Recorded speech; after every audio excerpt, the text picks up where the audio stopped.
Hi friends, இந்த வீடியோவில் நம்ம என்ன பார்க்க போகிறோம் அப்படின்னு கேட்டிங்கன்னா, இப்போ ஒரு வாரம் முடியல நம்மளோட கேபிஐ பாலாவோட காந்தி கண்ணாடி திரைப்படம் எத்தனை கோடி வசூல் செஞ்சுருக்கு, அந்த ஒரு விவரத்தை பற்றி அந்த வீடியோ நம்ம டீட்டெயிலாக பேச போகிறோம்.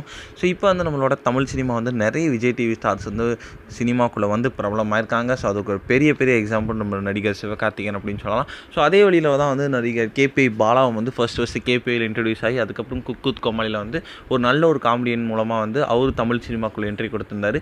ஏன்னா அவருக்கு சின்ன சின்ன ரோல்கள் கிடைத்தாலுமே அவருக்குன்ட்டு ஒரு பெரிய ஒரு ரோல், அவர் பொட்டென்ஷியலுக்கு ஏற்ற மாதிரி எந்த ஒரு ரோலும் கிடைக்கவே இல்லை. ஸோ இப்போ லேட்டஸ்ட்டாக ஷெரீஃபோட இயக்கத்தில் காந்தி கண்ணாடி அப்படின்ற திரைப்படத்தில் கதாநாயகனாக அறிமுகமாகறதுக்கு அவர் மாபெரும் ஒரு சான்ஸ் கிடச்சிது.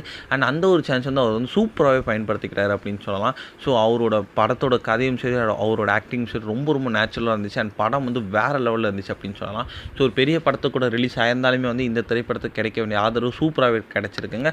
அண்ட் மேலும் மேலும் நாளுக்கு நாள் இந்த திரைப்படத்துக்கு கிடைக்க வேண்டிய ஆதரவு ஏறிட்டே தான் போகுது அப்படின்னு சொல்லலாம். ஸோ அந்தளவுக்கு இந்த திரைப்படத்துக்கான வரவேற்பு ரொம்ப பெருசாக இருக்குது. அண்ட் நம்மளோட காந்தி கண்ணாடி திரைப்படம் ஒரு வாரம் முடியல கிட்டத்தட்ட 2.5 கோடி வரைக்கும் வசூல் செஞ்சுருக்குங்க. இது சூப்பரான ஒரு வசூல் அப்படின்னு சொல்லலாம். ஸோ ஒரு அறிமுக ஹீரோக்கு கண்டிப்பாக இன்னும் போகும் நாட்களில் எத்தனை கோடி வசூல் செய்யுது அப்படின்னு வெயிட் பண்ணி தான் பார்க்கணும்.